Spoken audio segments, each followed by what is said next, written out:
Hi guys, நான் உங்க தண்டபாணி. நேத்து வந்து ஒரு சில கேள்விகள விட்டிருந்தேன். இன்னைக்கு பார்க்கலாம் அப்படின்னு சொல்லியிருந்தேன். இன்னைக்கு அத பார்க்க போறோம். ராசி பலன் அது வந்து அக்டோபர் மாசத்துக்கு உண்டான ராசி பலன் நாளைக்கு போடுறேன். சரிங்களா? கொஞ்சம் பாட்காஸ்ட் பிஸில இன்னைக்கு ஆக்சுவலா போட்டிருந்திருக்கும். போட முடியாம போச்சு. நாளைக்கு பண்ணிடலாம். ஓகே. நெறைய கேள்விகள் இருக்கு. ஒருத்தரே வந்து த குயின் ஆஃப் ஃப்ரேம்ஸ் அவங்க மட்டுமே 9 கேள்வி கேட்டிருக்காங்க. அதனால தான் நேத்து அத படிக்கல. சரி. இன்னைக்கு பார்ப்போம். முதல் கேள்வி என்ன கேட்குறாங்கன்னா, அவங்க வந்து ஏதாவது சித்தர் குகைக்கு வந்து காடுகள்ல இருக்கக்கூடிய சித்தர் குகைக்கு வந்து தனியா போறாங்க அப்படின்னு சொன்னா, எப்படி வந்து இந்த பேய் பிசாசு, அதுக்கப்புறம் மித்த மிருகங்கள்லாம் இருக்கு இல்லையா? அதெல்லாம் நம்மை தாக்காது அப்படின்னு சொல்லக்கூடிய ஒரு தைரியத்தை எப்படி வளர்த்துக் கொள்வது? அப்படின்னு சொல்லக்கூடிய ஒரு கேள்வி கேட்கறாங்க. போறதே போறோம் சித்தர் குகைக்கு தான் போறோம். சித்தர்கிட்டயே வேண்டிட்டு போலாமே! சாமி உங்கள தான் பார்க்க வர்றேன். கொஞ்சம் என்னைய பாதுகாப்பா வச்சுக்கங்க. அப்படின்னு சொல்லி வேண்டிட்டு போவோமே! சித்தர் மேல நம்பிக்கை இருந்தது அப்படின்னு சொன்னா, பயம் எது? இது இல்லைங்களா? அதான் ஒரே வழி. ஏன்னா, நமக்கு நாளைக்கு நாளைக்கு என்ன அடுத்த நொடி உயிரோட இருப்போமான்னு தெரியாது. எப்படி வேணாலும் இறப்பு அப்படிங்கிறது வரலாம். ஆனா, அது எல்லாத்தையும் மறந்துட்டு, நம்ம இன்னும் 100 வருஷம் இருக்கிற மாரி எல்லாத்துக்கும் பிளான் பண்ணிட்டு தான் இருக்கோம்.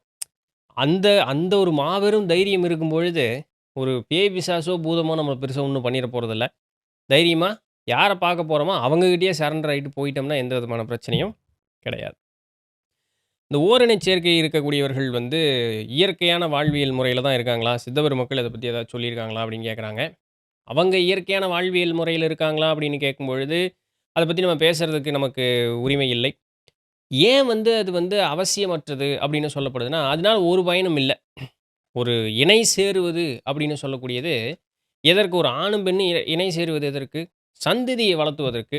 இந்த ஓரினச் சேர்க்கையில அது அர்த்தமே இல்ல, இல்லைங்களா? அதனால அது பயனற்றது.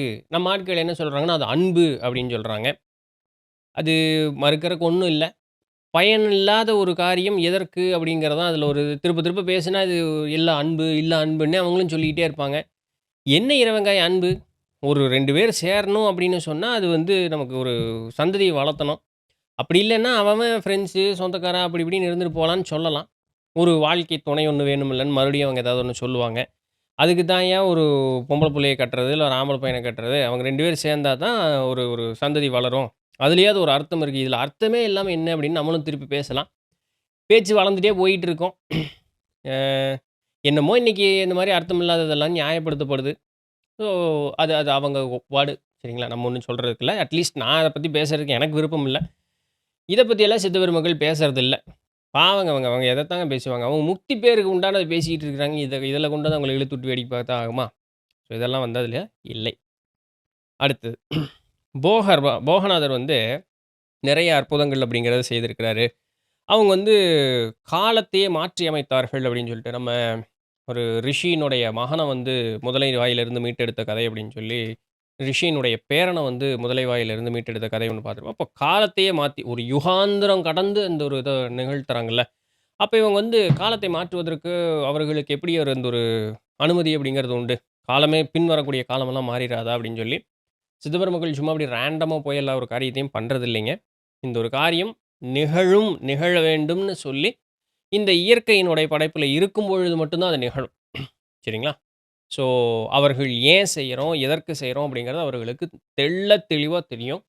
ஆ நமக்கு வந்து அந்த ஒரு குறுகிய இதுல வந்து அந்த நிகழ்வ மட்டும் சொல்லிட்டு போயிட்டாங்க. ஏன் செஞ்சோம் அப்படின்னு சொன்னா, அவர் அவர் வந்து ஒரு மன வருத்தத்தில சமாதி கொண்டிருப்பார். இது வந்து ஒரு ஞானிக்கு அழகு இல்ல அப்படின்னு சொல்லிட்டு, அப்புறம் என்னன்னு விசாரிக்கும்போது இப்படியா?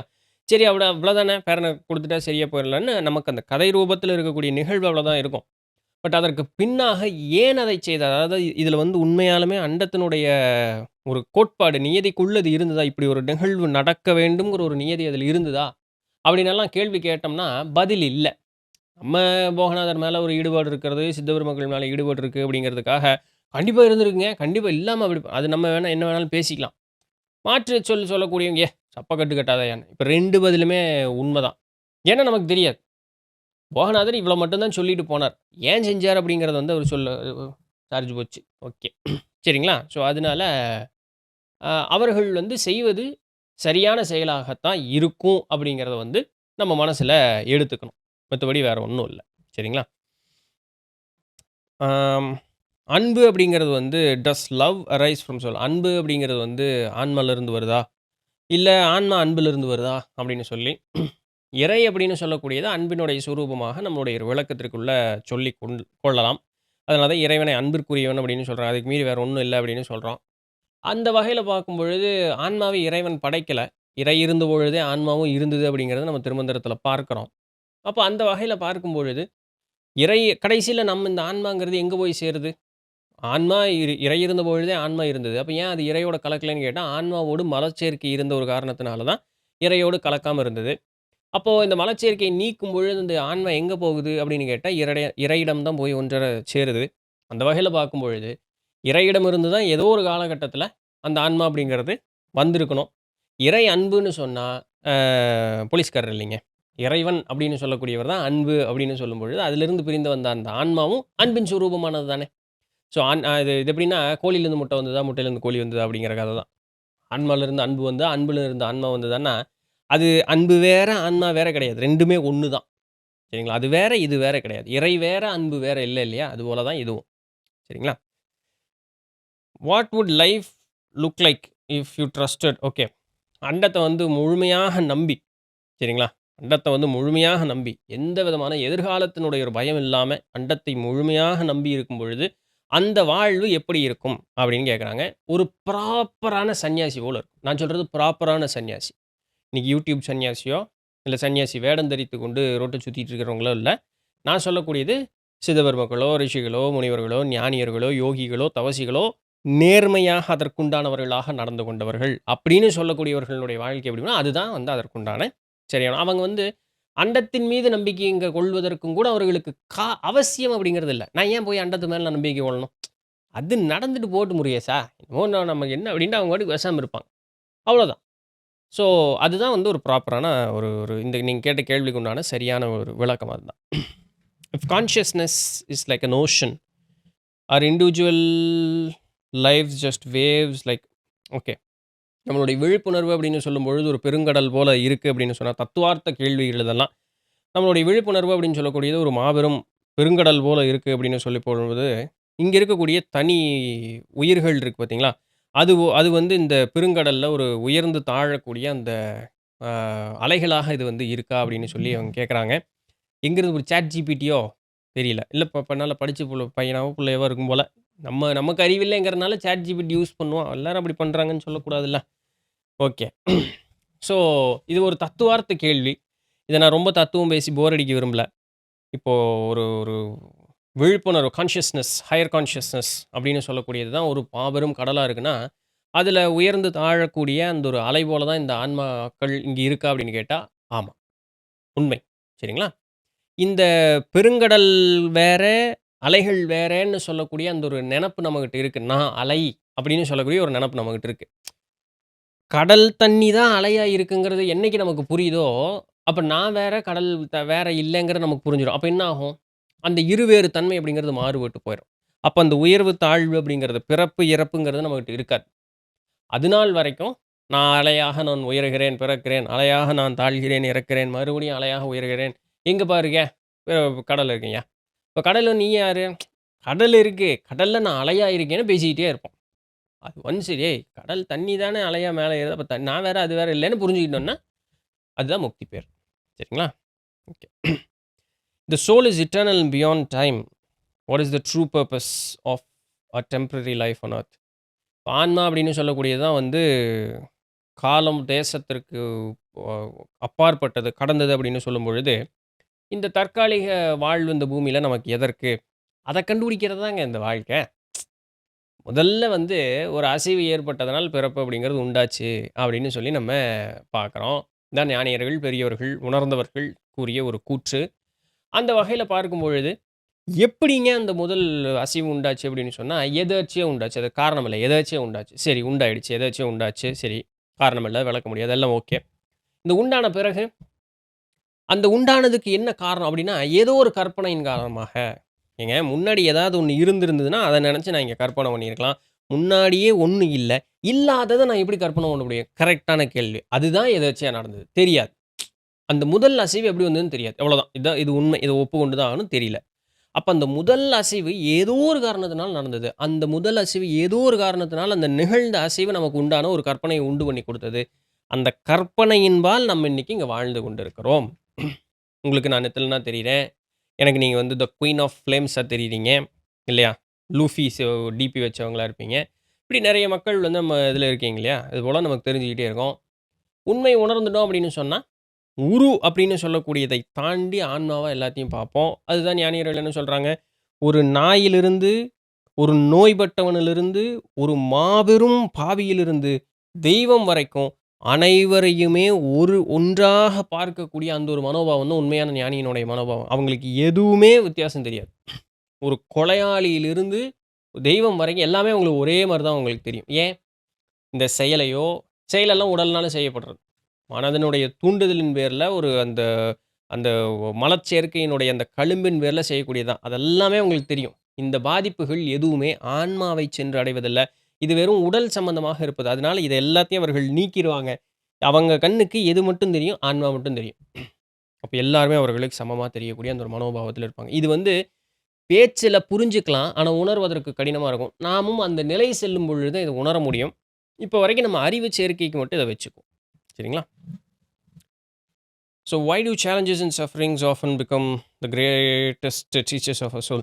ஏன் துன்பங்கள் வந்து நம்மளுடைய ஆன்ம முன்னேற்றத்திற்கு பெரிய ஆசிரியர்களாக வந்து சேருது அப்படின்னு சொல்லிட்டு. வேற வேற எப்படி உங்களுக்கு பொதுவாவே ஒரு உயிருக்கு பார்த்தீங்கன்னா, இன்பம் இருக்கக்கூடிய நேரத்தில எதை பத்தியும் சிந்திக்க மாட்டாங்க.